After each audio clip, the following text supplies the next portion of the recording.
Assalamu alaikum wa rahmatullahi wa barakatuhu. Dear students, welcome to the class. Class 10 के physics में आज हम लोग डिस्कस करते हैं difference between DC motor and AC generator. Day students, हम लोगों ने ऑलरेडी डीसी मोटर के ऊपर डिस्कस किया है कि डीसी मोटर क्या होता है, और इसी तरह हम लोगों ने डिस्कस किया है एसी जनरेटर के ऊपर डिटेल से कि एसी जनरेटर क्या होता है. लेकिन आज जो है डे स्टूडेंट्स, मैं आप लोगों को शॉर्टली ये बताऊंगा कि हमारे पास डीसी मोटर और एसी जनरेटर के बीच में क्या फर्क है और कौन कौन सी सिमिलरिटीज है इनके बीच में. ये चीजें आज हम लोग बेसिकली डिस्कस करते हैं. और ये बात मैं आप लोगों को भी बताऊंगा डे स्टूडेंट्स, हमारे पास जो क्लास की फिजिक्स चैप्टर नंबर 6 है इलेक्ट्रोमैग्नेटिज्म, ये हम लोगों ने कंप्लीट किया है. तकरीबन 9 लेक्चर हम लोगों ने इसके ऊपर बनाए हैं. आज जो 10th लेक्चर है वो असल में बुक में नहीं है, लेकिन मैं आप लोग की इंफॉर्मेशन के लिए बताऊंगा कि इसके बीच में क्या क्या डिफरेंस और सिमिलरिटीज है, क्योंकि ये एक शॉर्ट लेक्चर है. सो डे स्टूडेंट्स, ये चैप्टर मैंने आपको बताया था कि चैप्टर कंप्लीट हुआ. नेक्स्ट फिर हम लोग नए चैप्टर शुरू करते हैं न्यूक्लियर फिजिक्स के नाम से, जो कि बहुत अहम और इम्पोर्टेंट टॉपिक है, इम्पोर्टेंट चैप्टर है. नेक्स्ट चैप्टर हम लोग वो स्टार्ट करते हैं, लेकिन आज आते हैं हम लोग डिस्कस करते हैं DC motor and AC generator के डिफरेंस के बारे में. The very first point, what is AC motor, DC motor. DC motor क्या होता है डे स्टूडेंट्स? डीसी मोटर एक ऐसा इंस्ट्रूमेंट है, एक ऐसा डिवाइस है जो हम लोग इसको इलेक्ट्रिकल एनर्जी देते हैं, इलेक्ट्रिकल एनर्जी, और वो इस इलेक्ट्रिकल एनर्जी को कन्वर्ट करता है किस में? मैकेनिकल एनर्जी में. यानी DC motor is a device which changes the electrical energy into mechanical energy. आप लोगों ने डीसी मोटर देखा होगा कि पहले हम लोग इसको करंट देते हैं. करंट का मतलब है हम लोग इसको इलेक्ट्रिकल एनर्जी देते हैं, फिर वो रोटेशन शुरू करता है.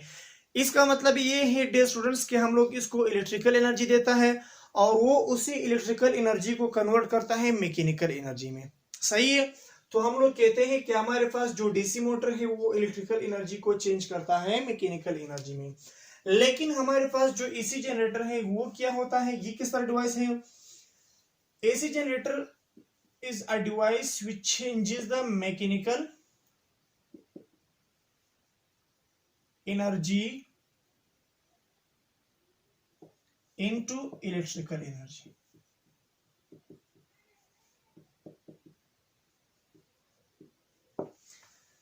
एसी जनरेटर जो होता है डे स्टूडेंट्स, वो हमारे पास मैकेनिकल एनर्जी को चेंज करता है इलेक्ट्रिकल एनर्जी में. आप लोगों ने देखा होगा जनरेटर, जब हम लोग इसको स्टार्ट करते हैं तो सबसे पहले हम लोग इसका जो हैंडल होता है वो हम लोग पकड़ते हैं, इसको रोटेशन देते हैं. जब हम लोग इसको रोटेशन देते हैं तो जब रोटेशन स्टार्ट करता है, फिर इसके रोटेशन से हमें क्या चीज मिलती है? Electrical energy. तो इसका मतलब ये है डियर स्टूडेंट्स कि हमारे पास जो एसी जनरेटर है वो मैकेनिकल एनर्जी को कन्वर्ट करता है इनटू इलेक्ट्रिकल एनर्जी. सही है. यानी एसी जनरेटर जो है वो मैकेनिकल एनर्जी को कन्वर्ट करता है इलेक्ट्रिकल एनर्जी में. यानी बिल्कुल ये जो फर्स्ट पॉइंट हम लोगों ने डिस्कस किया, इनमें एक दूसरे का बिल्कुल ये एक दूसरे का अपोजिट है. नेक्स्ट हम लोग डिस्कस करते हैं कि प्रिंसिपल के बारे में. डीसी मोटर किस प्रिंसिपल के ऊपर काम करता है? It's principle was force on a current carrying, ये डबल आर है, force on a current carrying conductor in a magnetic field. DC motor का जो प्रिंसिपल है that is force on a current carrying conductor in a magnetic field. इसका मतलब ये है D students कि जब आप मैग्नेटिक फील्ड के अंदर एक करंट कैरिंग कंडक्टर रखते हैं तो इसके ऊपर क्या चीज लगेगा? इसके ऊपर फोर्स लगेगा. यानी देखो, जब आपके पास मैग्नेटिक फील्ड हो, उस मैग्नेटिक फील्ड के अंदर अगर आप करंट कैरिंग कंडक्टर रखते हो, करंट कैरिंग का मतलब है कि इस कंडक्टर में करंट मौजूद हो, तब इस मैग्नेटिक फील्ड की वजह से इसके ऊपर एक फोर्स लगेगा. इस प्रिंसिपल को हम लोग कहते हैं force on a current carrying conductor in a magnetic field. But जो हमारे पास एसी जनरेटर है, इसका जो प्रिंसिपल है that is electro magnetic induction. Electromagnetic induction students क्या होता है?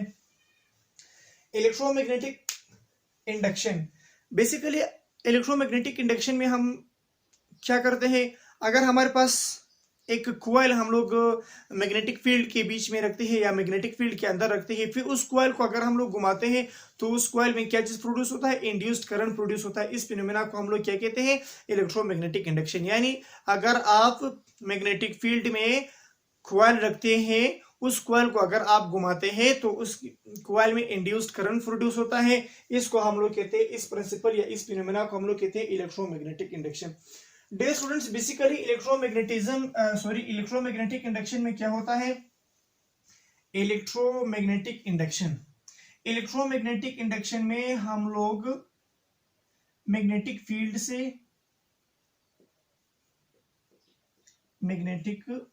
फील्ड से इलेक्ट्रिक करंट बनाते हैं। हमारे पास सबसे पहले हम लोग क्या चीज रखते हैं, हमारे पास दो मैग्नेट है, नॉर्थ पोल साउथ पोल, और वो जो है ये क्या बनाता है, मैग्नेटिक फील्ड। इस मैग्नेटिक फील्ड के अंदर हम लोग कॉइल रखते हैं। इस कॉइल को फिर हम लोग क्या कहते हैं, हैंडल से जब पकड़ते हैं, घुमाते हैं, तो इस वजह से इस कॉइल में क्या चीज प्रोड्यूस होता है, करंट प्रोड्यूस होता है, जो कि एक्सटर्नल जो हम लोगों ने लाउड लगाया है, बल्ब लगाया है, वो जो बल्ब है वो ऑन होता है। तो इसका मतलब ये है कि हम लोग मैग्नेटिक फील्ड से इलेक्ट्रिक करंट बनाता है। लेकिन ये जो force on current carrying conductor है, इसका मतलब क्या है, इट मींस दैट सबसे पहले हम लोग क्या करते हैं, हम लोग करंट देते हैं, force on a current carrying conductor in a magnetic field. इसका मतलब ये है कि हम लोग क्या करते हैं, इलेक्ट्रिक करंट से क्या चीज बनाते हैं, मैग्नेटिक फील्ड। ये चीज हम लोगों ने डिटेल से स्टडी किया कि जब किसी जो करंट कैरिंग कंडक्टर है, किसी भी कंडक्टर में से, डे स्टूडेंट्स, जब करंट पास आउट होता है तो वो क्या करता है, it produces magnetic field around itself.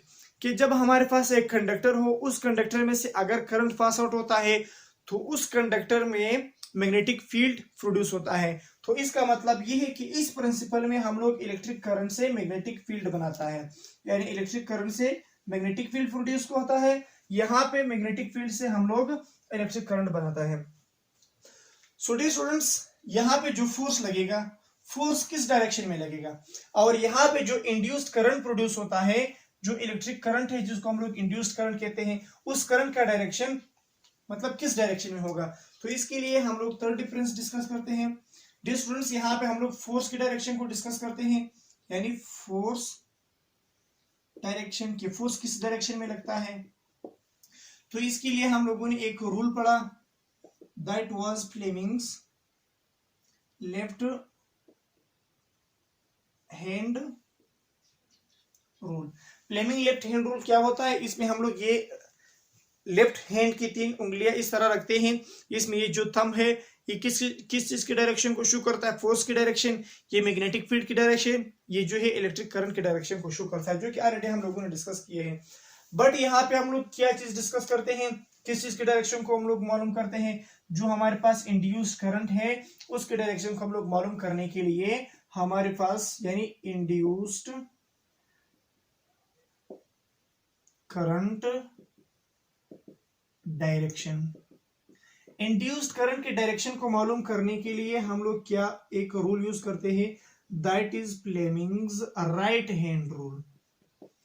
बातें बिल्कुल वही है, लेकिन यहाँ पे हम लोग क्या चीज यूज करते हैं, फ्लेमिंग्स राइट हैंड रूल, जो मैंने आप लोगों को एसी जनरेटर के टॉपिक में समझाया है, स्पेशली पार्ट 2 में। इंड्यूस्ड करंट की डायरेक्शन को मालूम करने के लिए हम लोग क्या चीज यूज करते हैं, फ्लेमिंग राइट हैंड रूल। वही उंगलियां है लेकिन सिर्फ राइट हैंड के। This is it shows the direction of force, it shows the direction of field, it shows the direction of current.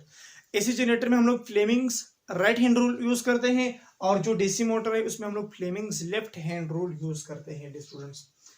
सो और डिफरेंस क्या हो सकता है, और डिफरेंस इनके बीच में ये स्टूडेंट्स कि जो डीसी मोटर है इसमें क्या चीज लगी होती है, स्प्लिट रिंग्स, या जिसको हम लोग कहते हैं कम्यूटेटर, जिसको हम लोग क्या कहते हैं स्टूडेंट्स, कम्यूटेटर भी हम लोग इसको कहते हैं। अब देखिए स्प्लिट रिंग्स का मतलब क्या है, semi circular copper rings, it means that semi circular copper के बने हुए हैं, copper rings, semi circular copper rings है। अब देखिए यहाँ पे हम लोगों ने इस तरह एक सर्कुलर रिंग लिया है इस तरह, फिर इसको हम लोगों ने बीच से काटा है, तो ये हमारे पास क्या चीज बना, सेमी सर्कुलर रिंग्स बने।